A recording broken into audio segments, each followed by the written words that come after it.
Hello dear students, welcome back to our channel science is everywhere class 10th। तो आज हम एक बहुत इंपॉर्टेंट क्वेश्चन डिस्कस करने वाले हैं रिगार्डिंग सेक्स डिटर्मिनेशन। यानी जब एक चाइल्ड का बर्थ होता है तो वो गर्ल चाइल्ड होगी या बॉय चाइल्ड, वो कैसे मतलब डॉक्टर्स पता लगाते हैं या वो कैसे उसके पीछे की साइंस होती है, वो हम डिस्कस करने वाले हैं। बहुत इंपॉर्टेंट क्वेश्चन है और आपका टर्म 2 क्योंकि सब्जेक्टिव होने वाला है, हाई प्रोबेबिलिटी है कि ये क्वेश्चन आए because this is the most important question of your heredity and evolution chapter class 10th। And term 2 में बहुत इंपॉर्टेंट है, ये पक्का आ सकता है और 3 मार्क्स में, इवन 5 मार्क्स में भी आ सकता है। साथ में वो आपको एक फ्लो चार्ट ड्रॉ करने के लिए भी दे सकते हैं, वो भी मैं आपको एक्सप्लेन करने वाला हूं। तो चलिए देखते हैं, how is the sex of the child determined in human beings. यानी इंसानों में जब एक चाइल्ड का बर्थ होता है तब उसका सेक्स कैसे डिटरमिन किया जाता है, ये हमारा क्वेश्चन है। देखो आप लिखोगे कैसे, स्टार्टिंग विद, पहले मैं आपको एक्सप्लेन करता हूं और आप आंसर्स तो साथ ही देख रहे हो। All human chromosomes are not paired. आपको पता है ना क्रोमोसोम्स क्या होते हैं, rod shaped thread like structure, नहीं, rod shaped structures are called chromosomes. वो तो थ्रेड लाइक जो इंटेंगल्ड मटेरियल होता है वो तो क्रोमैटिन मटेरियल होता है। Let's just leave that, let's just concentrate on chromosomes. What are human chromosomes? The rod shaped structures are called human chromosomes, right? They are not paired, यानी सारे chromosomes humans के अंदर जो प्रेजेंट होते हैं वो सारे पेयर्ड नहीं होते हैं। Most human chromosomes have a maternal and a paternal copy. इससे पहले मैं आपको बताना चाहता हूं कि जो क्रोमोसोम्स वैसे एक इंसान के अंदर प्रेजेंट होते हैं, कोई भी एक इंडिविजुअल आप ले लीजिए, 22 सच पेयर्स। देखिए यहाँ पे लिखा भी हुआ है, वी हैव 22 सच पेयर्स। यानी एक पेयर में कितने क्रोमोसोम्स होंगे? 2 क्रोमोसोम्स होंगे। और वही वो ये कह रहा है कि एक पेयर के अंदर जो 2 क्रोमोसोम्स है उसमें से एक क्रोमोसोम मैटरनल यानी आपकी मदर से आता है और दूसरे वाला क्रोमोसोम्स पैटर्नल साइड से यानी फादर से आता है। बात समझे? 22 पेयर्स हैं, ठीक है। हर एक पेयर में कितने क्रोमोसोम्स हैं? 2 क्रोमोसोम्स हैं। उन 2 क्रोमोसोम्स की, यानी एक सिंगल पेयर के अंदर जो 2 क्रोमोसोम्स प्रेजेंट है, उन 2 क्रोमोसोम्स में एक क्रोमोसोम आता है मदर की साइड से और दूसरे वाला क्रोमोसोम आता है फादर की साइड से। बात समझ में आई? Okay, so we have 22 such pairs ऐसे होते हैं, लेकिन एक पेयर ऐसा होता है, there is one such pair which is called the sex chromosomes. यानी उस एक पेयर के अंदर पाए जाने वाले जो 2 क्रोमोसोम्स होते हैं उन 2 क्रोमोसोम्स को कहते हैं सेक्स क्रोमोसोम्स। बात समझ में आई? और ये पेयर ऑड होता है, मतलब अलग ही होता है। अब ऐसा क्यों होता है? It is not always a perfect pair. ये जरूरी नहीं है कि हमेशा परफेक्ट होगा। परफेक्ट का मतलब क्या है, ध्यान से देखिए। वुमन की अगर बात करें, लेडीज की बात करें, they have a perfect pair of chromosomes, both are called X. Both are called X, यानी उनके पास जो एक पेयर होता है जिसके अंदर अभी मैंने बताया 2 क्रोमोसोम्स होते हैं, तो अगर मैं विमेन की बात करूं, उनके पास वो 2 क्रोमोसोम्स कैसी शेप के होते हैं? एक्स शेप के। यानी एक एक्स होएगा, दूसरे वाला भी एक्स होगा, यानी दोनों क्रोमोसोम्स एक्स शेपेड होंगे। और जब दोनों क्रोमोसोम्स एक्स शेपेड होते हैं तब हम उसको कहते हैं परफेक्ट पेयर। बट मेन, जो मेन के अंदर होता है, it they have got a mismatched pair. अब वो मिसमैच्ड पेयर कैसा होता है?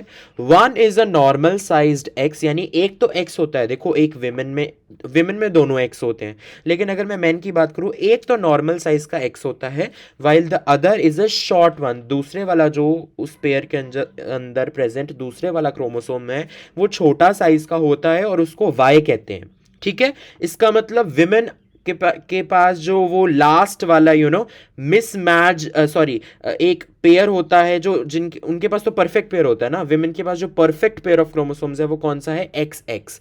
और जो मेन के पास मिसमैच्ड पेयर ऑफ क्रोमोसोम्स है वो कौन सा है? X Y. बात समझ में आई? So women are X X while men are X Y. क्या बात समझ में आई? ये रिप्रेजेंटेशन है, जस्ट बोलने की बात है। विमेन आर एक्स एक्स, यानी ये 2 क्रोमोसोम्स ये नॉर्मल साइज के यानी एक्स और एक्स हैं, वाइल जो मेन है उनके पास एक नॉर्मल साइज का एक्स होता है क्रोमोसोम एक पेयर के अंदर, और वही जो मिसमैच्ड पेयर है इनका, ठीक है। यहाँ पे है ना कि वन पेयर इज मिसमैच्ड, वो मेन में ही होता है। और वो जो एक पेयर अगर हम विमेन की बात करें उनका तो परफेक्ट होता है, दैट इज एक्स एक्स। ये एक्स वाई मेन में ही होता है मिसमैच्ड, और ये वाई वाला होता है छोटा, ठीक है। अगर इस पे क्वेश्चन है तो कर लेना। Okay, now all children will inherit an X chromosome from their mother regardless of whether they are boys or girls. अब बहुत इंपॉर्टेंट बात है ये, कोई बच्चा एज अ बॉय पैदा हुआ है या गर्ल पैदा हुआ है, डज नॉट मैटर, बॉय और गर्ल कोई भी पैदा हुआ हो, they will always inherit an X chromosome from their mother, because देखो मदर के पास तो दोनों क्रोमोसोम ही एक्स है, पहला वाला भी एक्स है, दूसरे वाला भी एक्स है, तो मदर तो ऑब्वियसली एक्स क्रोमोसोम ही देगी ना। अब ये डिपेंड करता है फादर के ऊपर कि वो अपना ये नॉर्मल साइज एक्स वाला दे देता है, ये वाली कॉपी दे देता है, या फिर वाई वाली कॉपी दे देता है, और यही डिसाइड करता है कि लड़का होगा या लड़की होगी। बात समझ में आई? दस the sex of the children will be determined by what they inherit from their father. वो अपने फादर से क्या इनहेरिट करते हैं, कौन से वाला क्रोमोसोम करते हैं, क्या एक्स वाला करते हैं या वाई वाला करते हैं, वो डिसाइड करता है कि एक गर्ल पैदा होगी या बॉय पैदा होगा। बात समझ में आई? Now, a child who inherits an X chromosome from her father will be a girl. ठीक है, बिकॉज अभी भी मैंने बात की ना, गर्ल्स या विमेन आर एक्स एक्स, तो देखो मदर से तो एक्स आना ही है, अब लड़की होने के लिए उसे एक और एक्स चाहिए, तभी तो लड़कियों के पास कहता है ना परफेक्ट पेयर बनेगा एक्स एक्स वाला। सो डेफिनेटली अगर एक लड़की पैदा होगी तो वो अपने फादर से, इसका मतलब पता लगा सकते हैं उसने अपने फादर से कौन सा वाला क्रोमोसोम इनहेरिट किया है, एक्स वाला किया है। And one who inherits a Y chromosome from him will be a boy, यानी कोई भी बच्चा जो पैदा हुआ है, if he inherits a Y chromosome, because देखो मदर से तो एक्स ही आने वाला है, एंड मैन हो यानी लड़का होने के लिए आपको एक्स वाई चाहिए, दैट मीन्स डेफिनेटली अगर मदर से एक एक्स आ गया तो दूसरा क्रोमोसोम, ताकि पेयर बन जाए, वो दूसरा क्रोमोसोम ऑब्वियसली फादर से आएगा, और कौन से वाला आएगा, अगर लड़का होना चाहिए वाई आएगा। बात समझ में आई?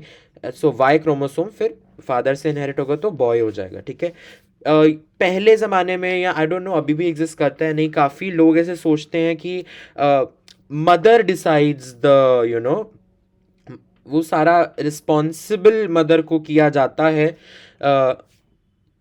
चाइल्ड के सेक्स के लिए, कि वो गर्ल है या बॉय है, whatever reasons, but actually it is the father who decides the sex of the child, कि वो बॉय होगा या गर्ल होगी। एक कॉमन नोशन है, जो भी कह लो स्कूल ऑफ थॉट है, बट गलत है एक्चुअली में। अब आप पढ़ रहे हो, यू आर एजुकेटेड बीइंग्स, आपको पता होना चाहिए कि this is how things go.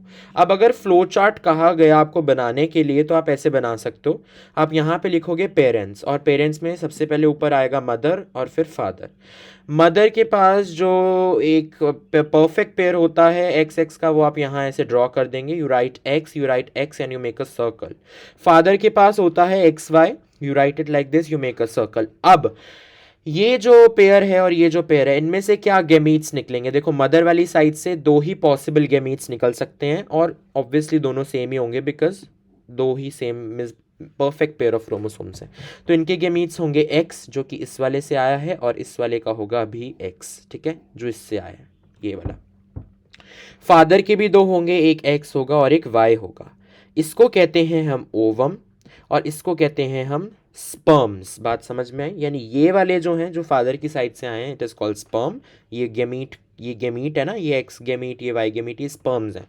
And जो मदर की साइड से आए हैं gametes X and X, these are ovum. Okay, now F1 generation I hope so पता है, जो पहली पीढ़ी जैसे कह सकते हैं, जब मदर फादर ने मेट किया तो कैसे बच्चे का वो फिर हम बना सकते हैं फ्लो चार्ट टाइप, एक टेबल टाइप बन सकता है, जहाँ पे गैमीट्स ऑफ मदर आप इस साइड पे लिखोगे एक्स एक्स, और गैमीट्स ऑफ फादर आप इस साइड पे लिखोगे एक्स वाई।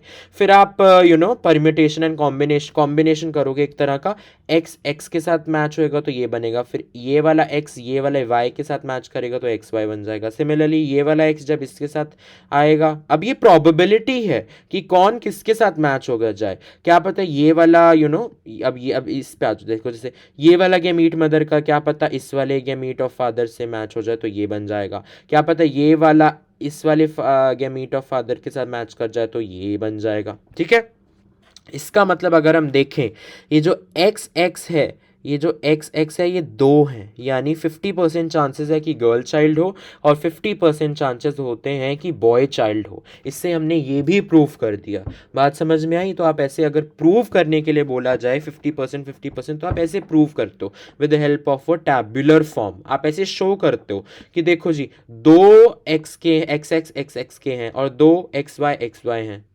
1 2 एक टाइप के, फिर 1 2 दूसरे टाइप के, यानी 50% ये है 50% ये है। देखो आधा ये है आधा ये है, तो दोनों चांसेस हैं। And I have told you ये जो परफेक्ट पेयर है एक्स एक्स या ये वाला ले लो X X, these are for girls, women have these, ठीक है? तो गर्ल चाइल्ड होगा अगर ये बन के आ गया, ये बन के आ गया, सेम ही है दोनों। और अगर एक्स वाई हुआ तो बॉय चाइल्ड होगा, because these are mismatched pairs. बात समझ में आई? So this is how the sex of a child is determined. I hope so आपको समझ में आया होगा। और इसके बाद जो वीडियो आएगी हेरिडिटी एंड एवोल्यूशन के ही कंसेप्ट्स कवर करने वाले हैं, और आगे भी जो मेंडल वगैरह, और हाँ सैम्पल पेपर में भी आपके आए हुए हैं ना, जिसमें क्रॉसिंग होती है F1 generation F2 generation, genotype phenotype, वो सब भी आई एक्सप्लेन यू, ठीक है? So do not forget to like share and subscribe. Till then take care dear students, I know you all are going to rock in your board exams term 2।